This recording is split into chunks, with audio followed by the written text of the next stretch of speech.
Täjikistanda resmiler 10-njy noýabrda bolan ýer titrimäniň netijelerini öwrenýärler. Soňky maglumatlara görä 5 bal derejesindäki ýer tartgynynyň netijesinde 360 öý weýran bolupdyr ýa-da zaýalanypdyr.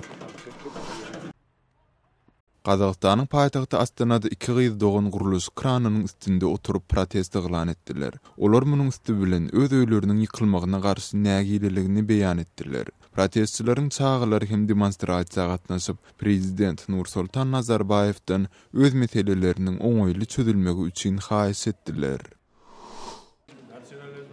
Gürjistanda Bosnur Ministrligi 85 maşgala paýtagtdan täze jaý berdi. Tbilisiden öý berilen adamlar öz-özünden garaşsyzlygyny eglan eden Abhaziýa we Günorta Osetiýa sebitinden göçüp gelenlerdir. Ministrlik başga da göçüp gelen müňe golay maşgalanyň jaý bilen üçin ediljekdigine aýtdy.